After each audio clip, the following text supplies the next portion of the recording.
Hey, what's up, pro wrestling fans? Welcome to Nation's Corner. I am Front Row. Joining me this week is Mongrovian Mike, John in South Jersey, and Tony Justice. People, what's up? Whoa. Who's this? You an That owl? ain't Deb Are you an Housen. owl? Are you an owl? That ain't Deb Housen. Who are you? Are you an owl all of a sudden tonight or something? Who? What happened? What are you waiting on? Are you waiting on your? Yeah. I guess what you're waiting on your double Diablo sandwich and a Dr. Pepper. So you decided to come on the show. You found your fucking way back finally. Yeah. Whatever. Yeah. Why am I not? Why am I not told these things? Enough money to cover his booking fee, so he's back. Yeah, no What's kidding. up, everyone? Dude, What's you better be a draw. That's all I gotta say is you better be a draw. Oh, here's the people on the corner already.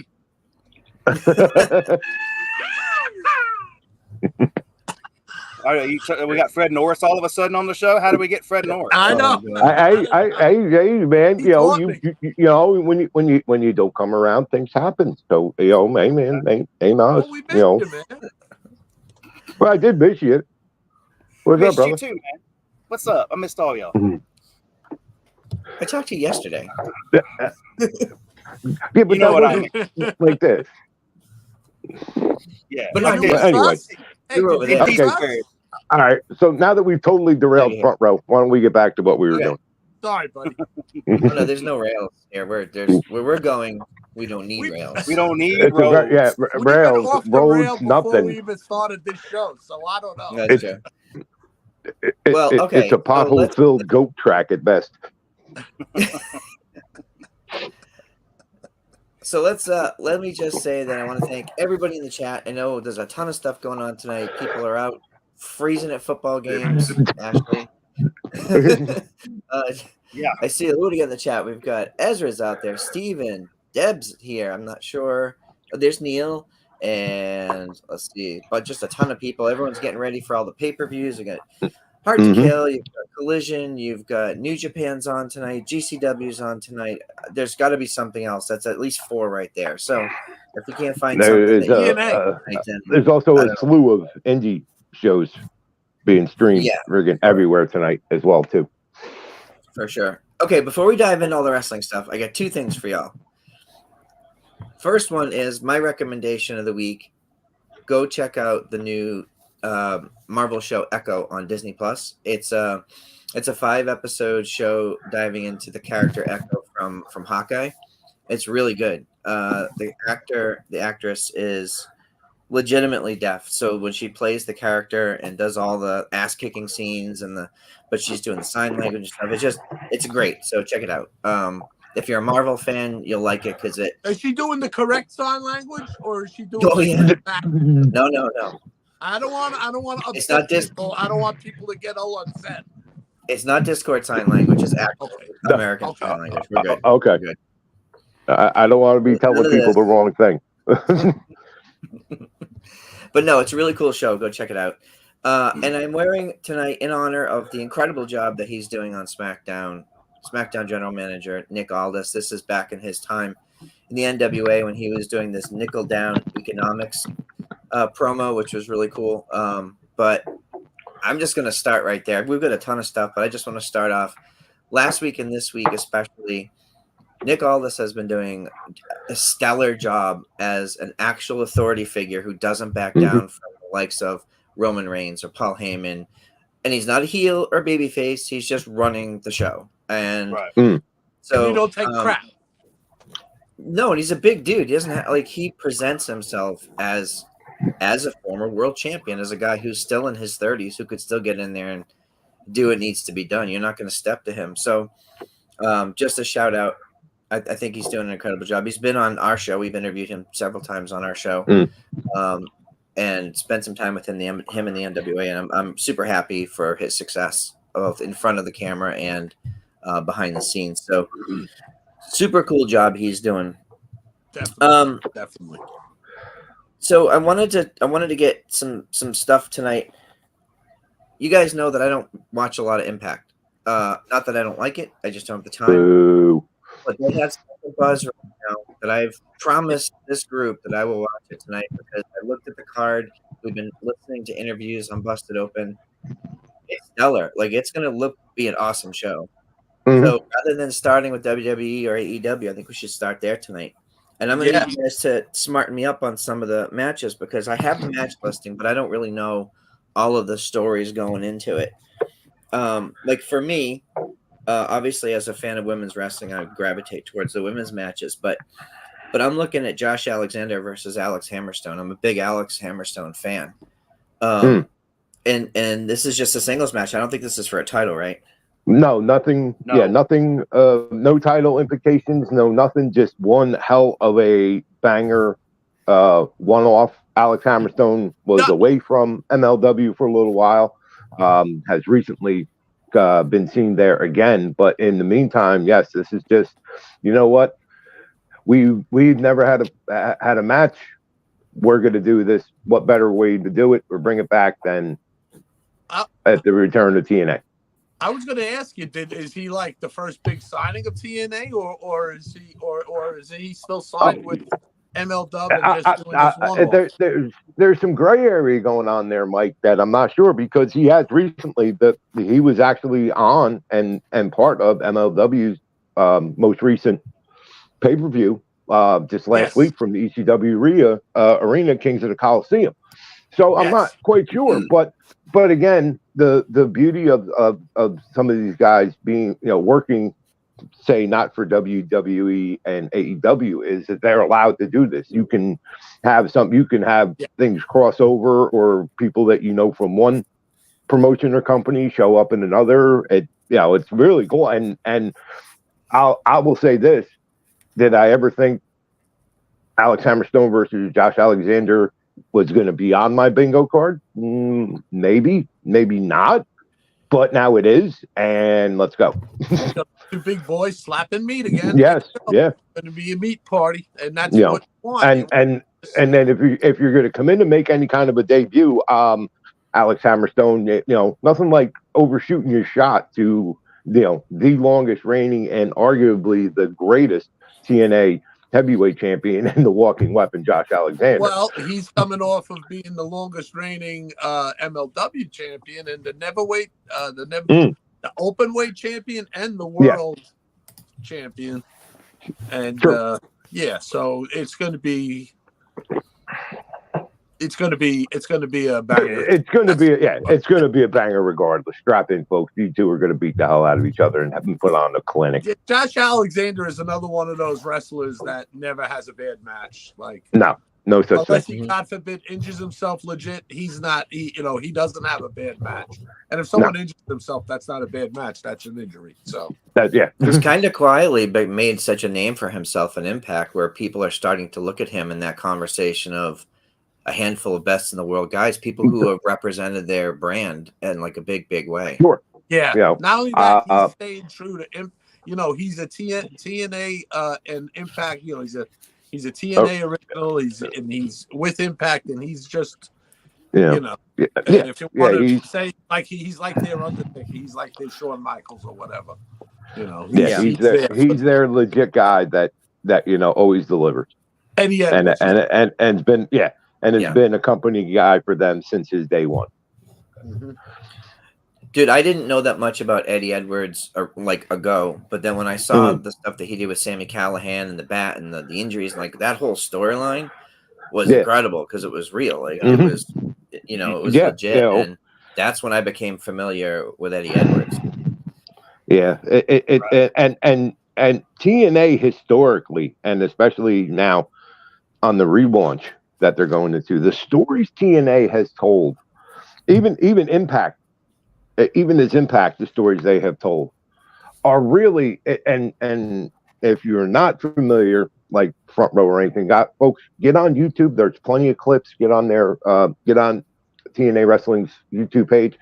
There are stellar matches with names you will absolutely know. We talk all the time about $1.99 for a month, and you could just check it out for a month and see if you like it. It's practically free. Right. $1.99. Yeah. Come on, what are you doing? But there's been so many good stories, good characters, good fantastic wrestling across the board. men's, women's, tag team. There's so much that you will absolutely find a person, a wrestler, a team, even a faction or something that you will either love or hate. The Impact hits on all cylinders when it comes to doing it the right way. Yeah, they give you a little bit of everything, and Mm-hmm. they connect all their dots, they cross their I's, and plus they have, and the silly stuff is so entertaining. You got your Santino Morellas and and stuff like that, and Dirty Dango. And in the ring, it's no joke. In the ring, every match is usually really stellar. So, what are you thinking, Tony? I see your wheels turning. They cross their eyes, really? Yeah, they cross their eyes and they dot their T's.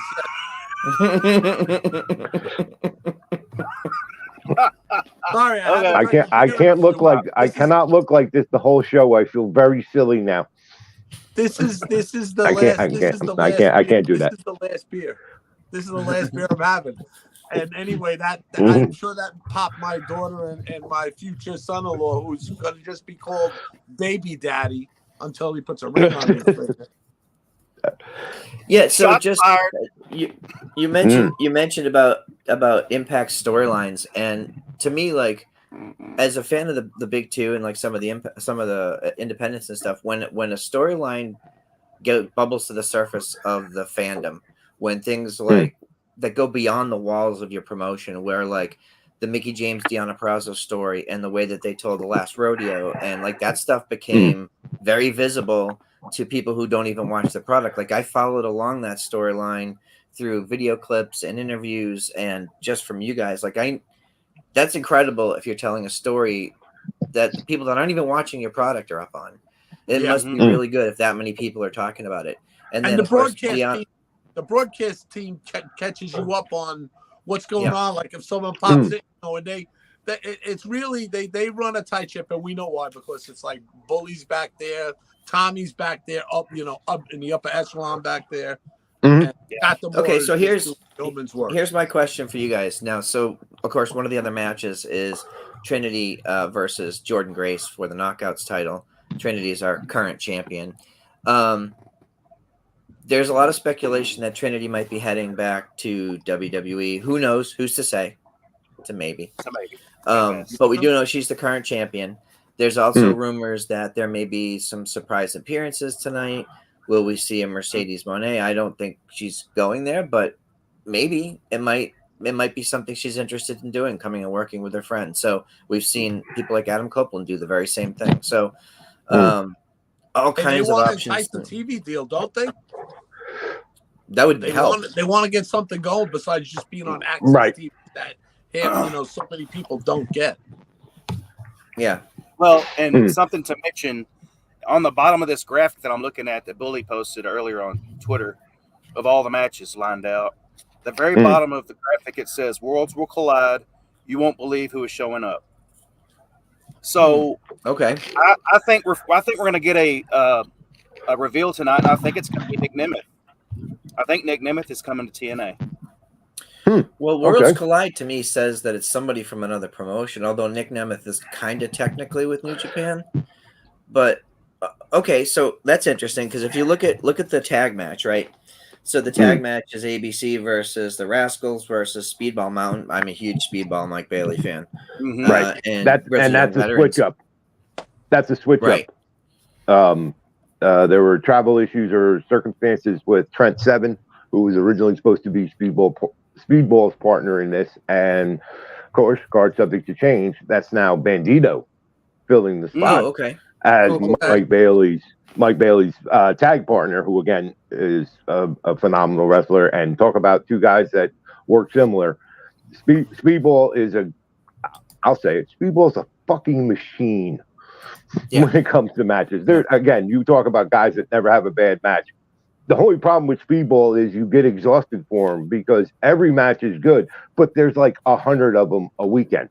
The dude literally works anywhere, anytime, any day, and always puts on, no matter where he's at, puts on fantastic matches.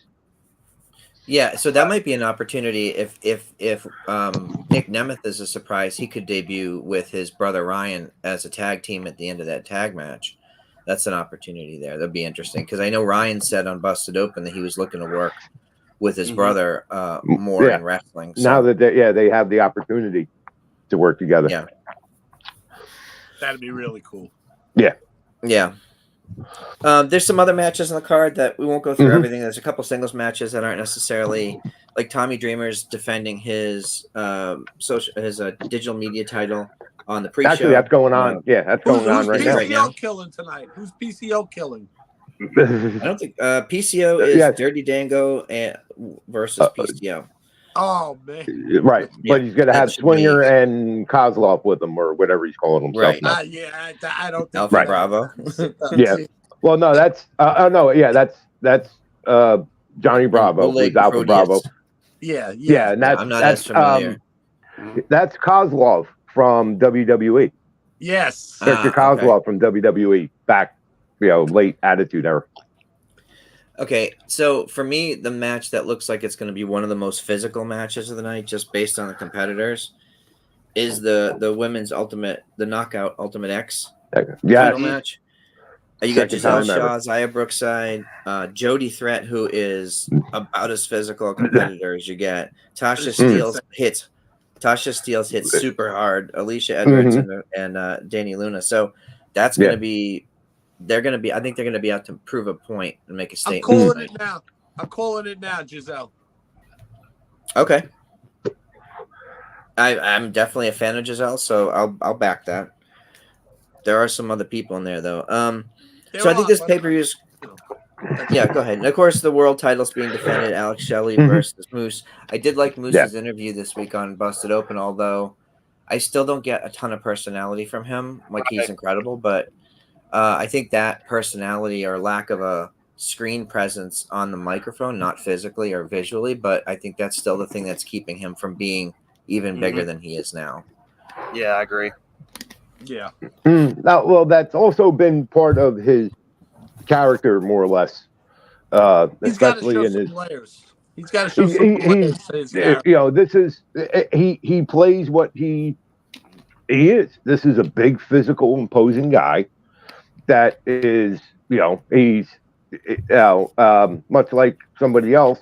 He's the quote unquote scumbag of TNA. He's not over the top heel, but yes, I did say that, and just in honor of that. Okay. All right, now we're ready to go. But Moose's character does need some more layers, some more interaction. But man, if you look at throughout his whole body of work and stuff, it's a great character for him. It just needs to be fleshed out a little bit more. And I don't think that's TNA holding him on that. I think that's him. But he's fantastic in the role he plays, and very easily, incredibly, could be and new TNA heavyweight champion tonight. Yeah, he's been before. He can be again. Man, hey, it's too soon. Not TNA. He's been Impact champ. Yeah. All right, let's jump over to WWE because so much shit happened this week. Oh my god, it's insane. I was just looking at the rundown, and we watched the shows together mostly. I'm sorry, front row, real quick before we move off TNA. And if anybody else has seen anything, either in the chat or among the four of us, we don't have a knockout tag team title match on the card tonight. We haven't even seen the new knockout tag belts of all the previews. Or I haven't, and I'm sorry. You're gonna deny my girls MK Ultra, Masa Slamovich, and Killer Kelly. They're not doing something. I don't know if that's a work. But that's every other title is being defended tonight for TNA, and they're not on it. It's a fantastic. Well, I have no idea, but that to me is it's one of them things. Well, why would they do that? It's their first big show back, their first show of the year, blah blah. But then I'm like, well, maybe it's a work. So I guess tune in at 8 p.m. Eastern on Fight TV and find out. It happens. Mm-hmm. Yep, we shall see. So I want to get your thoughts on the CM Punk Drew McIntyre promo from Raw, because I felt like there was a lot of people online saying that Drew was sounding kind of whiny or whatever, but I felt like it was the most realistic promo I've heard from Drew McIntyre maybe ever.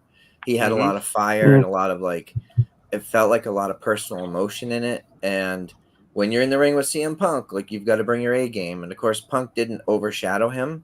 He could have, but that's just not what the segment, and that's not what they were trying to accomplish. So I came away from that taking Drew more seriously as like a top guy. Not that he isn't a top guy, but just, okay, well, they're putting him in there with Punk, so let's see what happens. And I thought he did really well. Oh, real quick, Deb says, Deb thinks they're planning something for the Knockouts tag team for the show tonight. I'd love a good surprise. Let's do it. Yeah. But Drew's portion of the promo, I fully agree, has been was definitely some of his verbally communication best work. I don't know why people kind of look past or have looked past Drew McIntyre, because he's the guy is a former champion. Granted, okay, but granted it was during pandemic, but that's also fuel to the story. The story he's especially telling now that he did it in front of no fans and all that, but he there was something that it was just the way he was communicating, that hit with me Monday night. That I'm like, okay, this is definitely something now. Besides everything else going on in WWE, this is something else I got to pay attention to as well. Yeah. So I want Tony. Hang on. I want to get Tony. Tony has been trying to talk for like 20 minutes now. I'm sorry. Damn it! When I want to talk. Okay. Yeah. Well, if you showed up once in a while. Hey, look at that. Rotate on that. All right. So I got 2 Jersey birds for you right here. So I said it the other night when we were watching it together, right? That Drew, we hear on Busted Open all the time, Bully says he likes a little reality in his wrestling, right? Well, when you've got Drew in the ring with CM Punk and he's hitting on some real issues that happened when CM Punk was there the first time, and the way Punk just laid out and got up on the turnbuckle and just kind of laid on the top, and then when Drew said what he said and then he did the same thing, that was cool. Like to me, Drew for the first time, you believed what he was saying because he had a legit gripe, and I didn't consider it whiny, in the past he's had some whiny promos, but this one, it stood out to me because he's actually talking over some real stuff that happened, and the look on CM Punk's face said it all. It kind of reminded me of when Hangman was in the ring with CM Punk and cut that promo on him in AEW. CM Punk's face was you could just tell that he was bothered by what Hangman was saying, and same with Drew. So I enjoyed the promo. Yeah, and I agree with trying to build this back up again. Trent says I feel like CM Punk hit a nerve, and you did. You saw a moment where he was cutting a promo, and then he got real focused. The only problem I had with this, and Mike, I want to ask you, this felt like a retread of the same promo that he cut against Randy Orton. I was looking for a leader, a mentor, and you weren't that for me. Like, that whole piece is basically the same story, and it might be true for both guys, but it felt like, all right, well, we heard this story about Randy last time, so give us something else. First of all, I believe CM Punk laid out a little bit, and because everyone, Drew isn't, as great on the mic as he doesn't suck on the mic. He's just not as good as CM Punk is on the mic. It's like John Cena could come out there and smoke anybody, right? Yeah. I mean, what does that accomplish? John Cena smoked The Rock, so you know what I mean. So it's like you can't.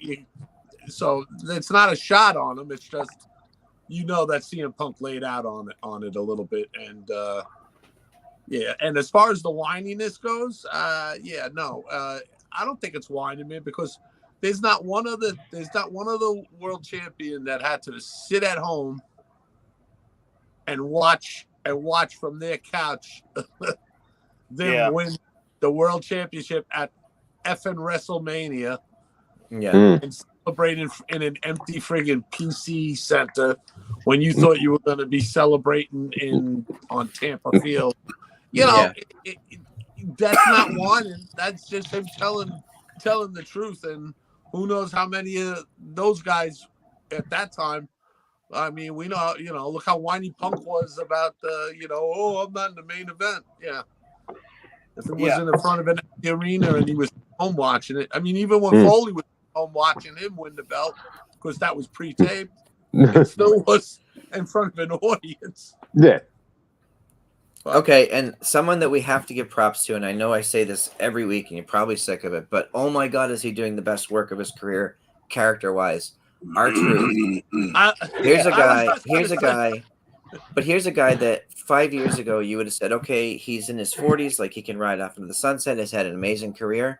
And in the last few years, the stuff with Brock Lesnar, the stuff he's doing with Judgment Day right now, this vignette that they did on Monday Night Raw, where he talks about the Judgment Day, it is next level funny. Like we laughed out loud.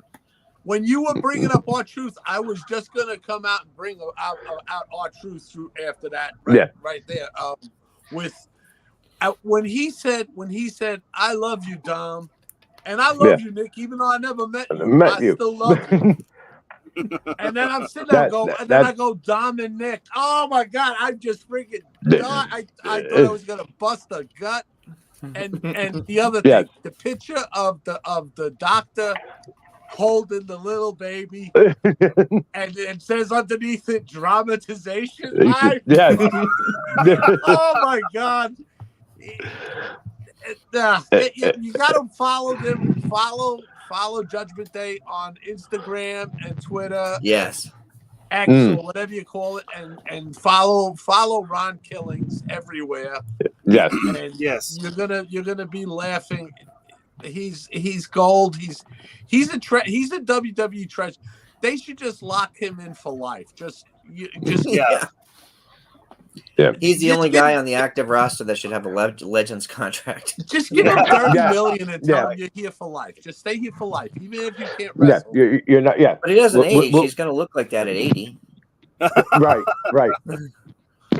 You just keep bringing him out, and he'll keep giving you gold. You can't. There's nothing bad about it. He's got no bad game.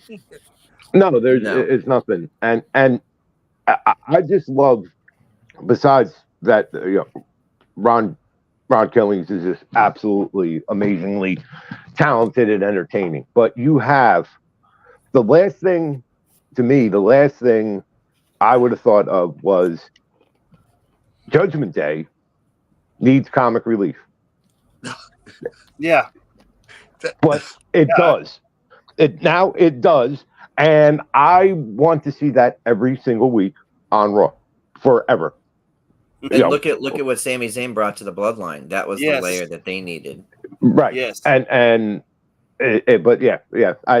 don't care if Judgment Day collectively or whatever never wrestles another match again. Just give me a backstage with Ron Killings and the Judgment Day at the clubhouse, and that's fine. Hey Tony, do you think it's like R-Truth and Damian Priest? It's like Damian Priest can't keep a straight face. So now Damian Priest just constantly walks around with this smile on his face. Yeah. And trying to look. He can't even do it. He can't make it through, right? He breaks character all the time, and it's the same with, like Front Row said, with Sami Zayn in the Bloodline, watching Roman Reigns and Jey Uso, especially Jey Uso breaking character every time when Sami was in the ring and cutting up, making them laugh. So it's the same kind of thing here. Yeah, it's funny. I mean, R-Truth is one of the few. R-Truth is one of the few guys to break. R-Truth is one of the few guys to break Brock Lesnar in the ring. Yes, like that was. I'll never forget that. He actually just leaned on the ropes and was just laughing. I'm like, this is That's a like a Hall of Fame moment. You broke Brock Lesnar. Brock Lesnar, yes. So cool. A lot of other stuff good went on. There's a lot of fun stuff. Obviously, the Jinder Mahal, Seth Rollins stuff is fine. The Jinder, so the tweets and all that stuff, that the Tony Khan tweets, like that's been done to death. Everybody knows about that stuff. But I will recommend our good friend Gabby Laspisa and her podcast, Gabby AF. She interviewed Bailey this week, and she asked Bailey about the Tony Khan tweets. And I won't tell you what she said. You have to go listen to it. But she addressed it, and I thought her answer was just perfect. It was awesome. Yeah. So go check out Gabby's podcast. It's really good. Shout out to Gabby. Shout out to Gabby. Someone I think that, John, you've been talking a lot about has really made a name for himself as a singles wrestler, and that's Ivar. Like, he's way better as a singles wrestler than I would have guessed a year or two ago.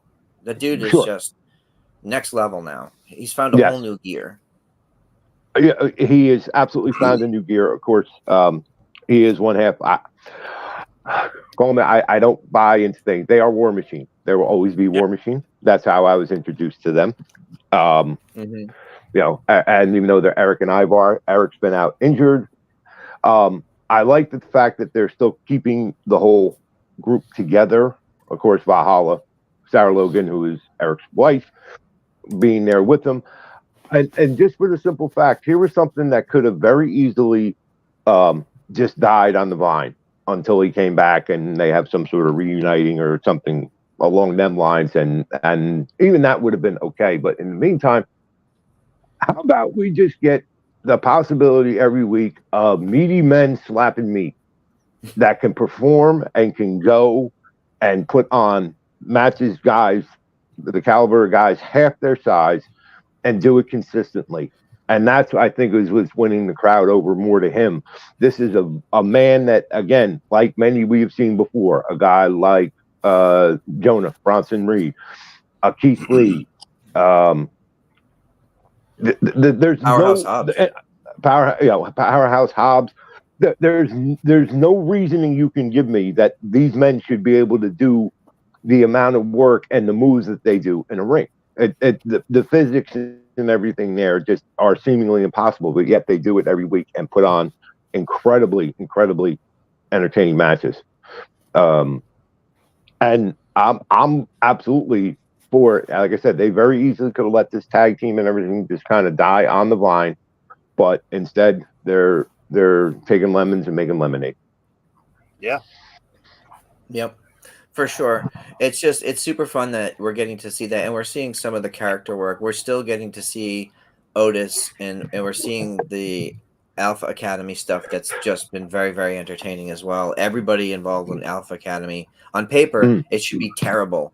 It should be awful, but Gable is he's figured it out, and it's really fun. And I mentioned it the other day. I think I was talking to you guys, and I remember Gable had that match a year or two ago with Dolph Ziggler, where they did like the first half of the match was all amateur mat wrestling. And I was like, holy shit, people needed a reminder of how good Dolph Ziggler is. We already know Gable's an Olympian, but even today at whatever age he is, Ziggler can really go. And now we're seeing Nick Nemeth in New Japan.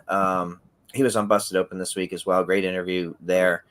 I can't wait to see him with a bunch of people in New Japan. And I'm sure Neil and Ezra will pop into the chat, but like there's a whole list of guys over there that I would like to see him in the ring with. And Ezra brings up a point, and we're all over the place, so bear with us. Shout out to Mustafa Ali for a successful return in the Indies last night in GCW. Yeah, Mustafa Ali faced Gringo Loco last night. Really good match. Man, a lot of psychology, even for a GCW match. There was lots of psychology, registering, selling. Imagine that. It was awesome. Yeah, so if you have Fight Plus, go check that match out. It was really good, and we're gonna see Mustafa. At least he's popping up everywhere. He's booked a ton of places now. We're starting to see advertisements for matches with some really interesting people, so that should be super cool. I want to jump over to SmackDown. We watched SmackDown last night. And again, not to rehash it, but Nick Aldis had this great promo where, he came in and said, okay, well, Roman and Jimmy and Solo are going to have to face LA Knight and Randy Orton and help me out. AJ, sorry. AJ. And then of course of course Randy gets beat up and all this other stuff, and Nick doesn't back down. He's like, okay, well, you just earned yourself, like he said last week, you earned yourself the fatal 4-way at Royal Rumble for the Bloodline, and now we're seeing the Bloodline is testing that. They're interfering. They're injuring other people to stop the matches, and Nick's just not having it. Like there was a moment where Paul Heyman tried to take the mic from Nick, and he wouldn't give him the mic. So Paul had to lean in and use Nick's mic. I'm like, there's a power struggle there, and Paul's losing. Yes. And then, of course, later in the night, we saw Paul Heyman try to go and recruit somebody to fill that spot with the Bloodline, and nobody was willing to do it. So it's like Bully always says, cracks in the wall. So this was an interesting chapter in the Bloodline story. Yeah, and Pretty Deadly found out that when they both couldn't be in there, they backed out. Well, it was when it was when Paul mentioned who the competitors were. They're like, "Oh, we're busy. We're just gonna go. We bid you adieu." Good luck with that. Segment. Good luck with that. Yeah, we're just gonna go. And, it's fine. Good luck. Bailey's getting no help.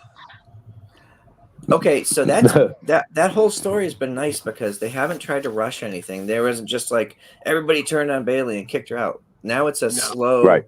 You can see this stuff, and of course Dakota Kai speaks Japanese, so the four of them are speaking Japanese, and then Bailey shows up, and they all shut up, and Dakota pulls her aside, and they talk privately. But like I wouldn't say Mean Girls because this isn't really accurate, but it is definitely a group of competitors and Bailey, which is weird to say, you know. So Tony, are you feeling? You just told me something about Dakota Kai speaks Japanese, so she understands Japanese and everything. Yeah. But I just thought in the storyline she understood what they were saying, and then Bailey didn't. That was because in my stupid wrestling brain, instead of like going, "Oh, she really understands Japanese," I'm thinking like wrestling wise that they're just talking gibberish to her, and they're just like, and she's just screwing over Bailey anyway because she's with them. Yeah. But I think you're right, Mike. I think she's hearing the Japanese and telling Bailey what she wants to hear, not actually translating it. She understands it. Yeah. Exactly. Which is even funnier. Yeah. It is. What's that, Tony? So y'all know I'm from Texas, and I've had the pleasure of working. Is that why you wear that dumb hat? Oh. You know, hey, I don't know how many times I'm going to have to do that during this show. But anyway. Anyway. Go ahead, Tony. I love you, John. I love you. I love you too. You know, being from Texas, I've had the pleasure of working in different warehouses with, you know, a lot of Hispanics, like Walmart warehouse, shipping dock. I was a floater / supervisor down there on the shipping dock, and you know, you work with a bunch of Hispanics, you know, and when they're around each other, they speak their native language. And when you walk up or you're working on a lane with them or whatever, and they'll be talking their language, and I don't understand Spanish. They could be talking about me. Who knows? But then whenever I come over, then they'll have that smile on their face and talk to me in broken English when really they're talking in their language about something else, you know? Same thing here. Y'all touched on it. With everyone speaking Japanese around Bailey, they're speaking in their native language, and yes, Dakota understands it. But then they're turning around and telling Bailey it could be something way off, something, you know, just to get Bailey to go along with them. But it's going to come down to it, and it's coming pretty quickly, I think. It's going to come down to that's how Bailey's going to get exited out, because they're just going to get tired of doing this, and they're just going to bring the hammer down. And it just sucks because with Charlotte injured right now, the obvious story would have been having Bailey be rescued by the 4 Horsewomen. But Becky Lynch is on Raw, so that wouldn't have made sense unless they just do away with the whole draft, which I don't know if they're going to do that or not. But with Charlotte being injured, it kind of puts a wrinkle in that story. So we'll just see what happens, you know. Yeah, I think that's so. what's going to make the women's rumble is going to be so interesting this year because you've got multiple storylines for the women going into it. You've got championships, or you've got champions and former champions in the match. We've got surprises. I think my favorite pay-per-view of the year. I love WrestleMania, but Royal Rumble is my favorite because especially now, year in year out is matches. consistently. You get a ton of surprises. You get 60 competitors surprises. It's the funnest. It's the funnest. It is It is, yeah, sure. Yeah. So that whole thing with Bayley and Bianca, like that was sort of a placeholder match just to get the Damage Control to the next chapter of their story. So I'm generally pretty positive. I'm not going to be real positive on this next part. I am a huge fan of the Street Profits and Bobby Lashley individually. Like Profits and Lashley are awesome. I'm just not buying the Profits as heels. Right. They dress the part, but there's really no edge or attitude to them. And Bobby Lashley on Twitter said that their new group is called the Pride or Pride, something like that, which is, I don't know, like, and I think all of them are awesome, but I'm not right. And maybe it's like Damage Control. Maybe in 6 months or a year it'll all click and they'll figure it out. But right now, no, they're just kind of background noise for me. Yeah, not connecting with me because you're absolutely right. Bobby Lashley is absolutely a force unto his own. I think the biggest disconnect for me is we have never even had any, even flirtations or even hints of a Street Profits heel turn. And not that it would matter. They are one of those, especially as a tag team, they are so over with the fans, regardless of them coming out kicking puppies like they kick Solo Cups around. They're not going to turn heel. The fans will still cheer for them. And I think that's going to be the biggest hurdle. Not so much. We have seen Bobby Lashley flip-flop back and forth between heel and face and all that. And he can do both well. The Street Profits is the harder sell to get folks to believe that, well, wait a minute, these are the guys, these are the Solo Cup guys, these are the party guys, these are, what do you mean they're bad guys now? I think what might help a little bit, just real quick, is we saw the debut of another new faction last week with Killer Cross, a returning AOP with the legendary Paul Ellering. And I'm kind of interested just to see how all that meshes together. It may take some time. It might fall flat, but I'm definitely interested in seeing how they're going to try to work all of them now together in. Yeah. Yeah, and they're the new faction, the Final Testament, is interesting because it's kind of religious. Karrion Kross, obviously, and he's had religious overtones. He and Scarlett as a team. Tony, do you think that that's skirting the edges of having too much, or do you think it's going to depend on how they book it, I guess, or write for it? No, I mean, I'm happy to see it. I mean, I was surprised to see it when they debuted the other night. With Scarlett with her new look, and I love seeing Paul Ellering there. I'm glad he's back with AOP. And yeah, of course, AOP. They've been gone for quite a while. So, it would be nice if they could work themselves into some sort of program against the Pride or whatever they're called. I was going to make a comment on that. There are 3 things, in my opinion, that they would need to do to that faction in order to make it work. Number 1, change the name of the Pride to the Hurt Business. Number 2, bring in MVP. Number 3, bring in Bianca Belair into the group as Montez's real life wife and turn her heel. I think that would work at that point. Then you have an equal playing ground with the other faction, because you've got Scarlett and Bianca, you got AOP and the Street Profits, then you have Karrion Kross and Bobby Lashley with MVP and Precious Paul. So it would work, They just okay. So to your point, Tony? Do you think that Bianca's main event at WrestleMania? She's a main event talent. Is she too big to be included in a faction? Well, is Asuka too big to be included into a faction? She's in damage control. That's a good point. Yeah, that's a good point. I'll be the difference. See, I like your idea, Tony, but I think it's bad enough that we're trying to buy the fact now or suspend disbelief that the Street Profits are heels, regardless of who's with them. Right. I like the idea of Bianca and the whole mixing reality and wrestling.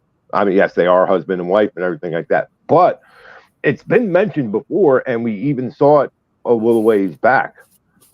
Instead of trying to, because now that's the same problem. Not only are you trying to get a heel turn out of the Profits, you're going to try to heel turn Bianca. Right. Okay, hang on. That's a tough road to hoe. That's really tough. Tony's idea can work because this new faction, the Final Testament, they're a heel faction. Yes. If they're facing Bobby Lashley and team, that's going to sort of force them to be. Now you can still keep the same the way they dress and the way they present themselves, but they can still present as baby faces. Now you have an opening for babyface Bianca to come in because they're launching their reality show next month. So now if they're on the same team. Okay. So Tony, I think that could work. Cool. Well, I take back everything I said about you. Yeah, and they don't have to be healed, but they don't have to be love us baby faces and the solo comes in. They can come out serious and just like we're done taking shit. We're done. For sure. Okay, real quick. So we've got just a few more minutes. I know we got the pay-per-view starts in just a few minutes. I just want to touch on a couple of AEW things. On this show, I always talk about like how I wish they would do more storyline-wise with AEW. We're seeing that. We're starting to see the emergence of real storylines likely being written and performed by the talent and the veterans that are there. We've heard interviews with people who have pretty much said that. Adam Copeland and Christian are doing some incredible work. Samoa Joe's promo this week, I mean, that sets the stage for a world title run for him that I think is going to be really, really interesting.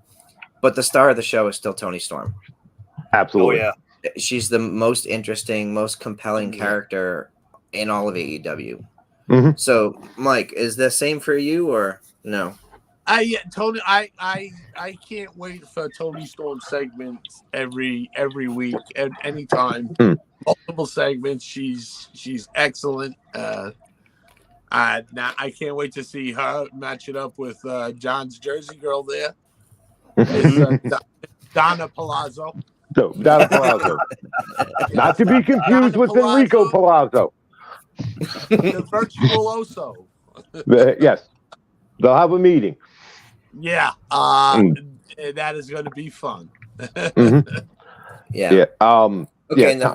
Real quick, we're pressed for time, so I know this next topic is going to have a lot of opinions. So I want to ask you guys: Darby and Sting versus the Bucks. What does that do for you? For Sting's last match. Meh. It's mid. It's mid, and fully understanding. Yes, this is Sting's last match. He has been given complete and absolute 100% freedom to do whatever, however, with whoever he wants. Point blank, that's already been established and confirmed. I was expecting something a little bit better, to be honest, 100%. And I'm a fan of the Bucks and their backstage things and whatever aside. I'm a fan. I'm an original Super Kick Party fan. So I have all the confidence it's going to be a fantastic match. And Sting, I really wanted to see Sting in a singles match. I wanted to see Sting versus Darby. I did too. But but how do you get there? I mean, they've been teaming together for years now. I did. Well, the whole thing is you're right, front row. There's nothing really there's nothing to base off of other than the fact you just have Darby come out in the ring and say, look, you have done so much for me. Give me this honor for you. Make me and you your last match. Yeah. And it's truly the final passing of the torch, whatever you want, however you want to kind of spin it, whatever, that's fine. And like I said, I'm not mad. I'm not mad at Darby and Sting versus the Young Bucks. I'm not. But on the other hand, I'm like, out of all the stuff with AEW or anything, this was the best you could come up with. That's the disconnect for me. I'm not mad at the people. I'm not mad at the people. Right. I'm not mad at the people. I was just thinking, here's an opportunity for AEW to do something really, really cool that no one else will be able to do. And this was the best you can come up with. I mean, we still have a couple weeks till Revolution and his last match and everything, but for initial, I'm like meh. Okay, great, but I think there's so much potential for something more, and I guess we'll see what that's going to be. But initially, I'm glad to see it, but I'm not super excited. It's not going to make me pay $50 to see. Yeah. So, and that I am happy for them from the perspective of that pay-per-view's here in Greensboro, North Carolina. I've been to the Greensboro Coliseum a shit ton of times. We've seen a bunch of really cool things. I saw Starrcade 2017 there. It's a really cool venue. It's a very old, beat-up venue, but it's historic. So I'm happy it's just about sold out. If it's not sold out, it's like 99% there. Mike, what does this match do for you? I heard the Young Bucks are not, they're not my cup of tea. It's not the match that I envisioned. I kind of envisioned Darby wanting to have the last match with his childhood hero, and that's how I see it. Just have an all out banger of a match between two friends taking Sting out. So Tony, to me, like, and I get all that, like, I understand, but Sting said publicly that he doesn't want to wrestle singles matches anymore, and that's his prerogative. So if this is the way, if he wants to team up with, his friend, I would like to see that pay-per-view go off the air with Sting and Darby standing tall, putting Darby over even more than he already has. Maybe Darby gets the pin. I don't know. Like, whatever they have to do to make Darby an even bigger star. I just think that keeping them together as a team is a nice way to cap off his AEW and run, and then, his career. Shoehorning a rivalry at this point would feel very forced. I wouldn't think that would work. So I just think the two of them need to be in the ring. I would like to see them in the ring together at the end of that pay-per-view with them beating the Bucks. Right. Well, it's the visuals, right? It's the optics. Yeah. But, because they'd be in a match together doesn't mean it would be a rivalry match. It'd be like two people who respect each other, Grasshopper versus Teacher. At the end of the match, Darby could pin Sting and then pull Sting up and hug him. They go off the air like that, and Sting raises Darby's arm at the end. You can easily, and then Ric Flair will be there too to help with the celebration. That you could have people coming out from the back. You can have all the confetti and everything come down, black and white confetti, and have everyone standing on the entranceway just clapping for Sting. They could go off there, and they have plenty of time to tell that story. But you're right, Front Row. Sting did say that he doesn't want to do singles matches, but see, they've got plenty of time to tell the story between now and then. The Bucks could simply come in and they could have a match on we don't know how many Dynamites or Collisions or whatever they're going to make a premium live event for AEW. They got Battle of the Belts. They've got whatever else they're going to come up with before Revolution. Darby can they could easily tell that story in the ring.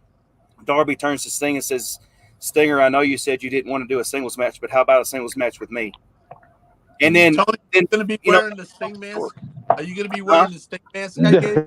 Damn straight I am. Damn straight I am. But yeah, I mean, I'm excited. Whatever Sting does, though, man, he's earned whatever he decides he wants to do. He's earned it, and I respect the hell out of him. Like I've said before many times, he's my favorite wrestler of all time. So it'll be it'll be sad to see him go, but understandable too. Agreed. Well, all right, folks, we got 2 minutes until TNA starts. Let's give everybody a minute to go get your drinks and snacks and stuff. Mongrovian Mike, where can people find you on socials? Free every time. I just wanted to do that because as long as these two knuckleheads keep laughing at that, I gotta keep playing it. It never gets old. It never gets old. Anyway, I'm gonna at Mongrovian Mike right down there. There you go. There you see it. It's always the same. I just want to say, like this is probably going to be like the last beer I'm having for quite a while. I'm Tony. I'm dotting the T's and crossing the I's on my operation that's going to be coming up. I'm almost there to start to book the operation, and I'll be getting the gastric bypass, something that Mrs. Front Row knows very well, and I'm actually getting the thing taken out, the sleeve and the port, and go into the full gastric bypass. So, cheers, everybody. Less sugar. Cheers. I won't throw shit on here anymore. More of this. Get ready to pull one hell of a comeback. Yes, yep. I even downsized on my Slim Jims. Look, I didn't get the downsize. Wow. Nice. Yeah. Sorry. Nice. All right, Tony, how about you? I am at Tony Justice AJFA, and if you're a Metallica fan, like I know all of us are, you know what that means. Ooh. Oh yeah. Johnny? Really? All this time away. That's the best you can come up with. That really? Anyway. You know what? Anyway.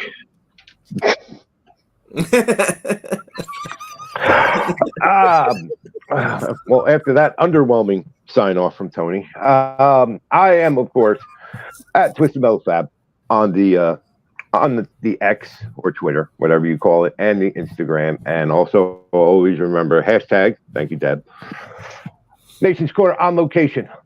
Get out when you're out seeing your indie shows, seeing local talent, seeing talent that you'll maybe seeing 5 years from now on your TVs. Let us know. Hashtag any of your pictures, any of your comments, your questions, your concerns. Hashtag it, Nation's Corner on location. Lots of big stuff, hearing huge amounts of things going on, especially all those that are coming here to Philadelphia for WrestleMania weekend.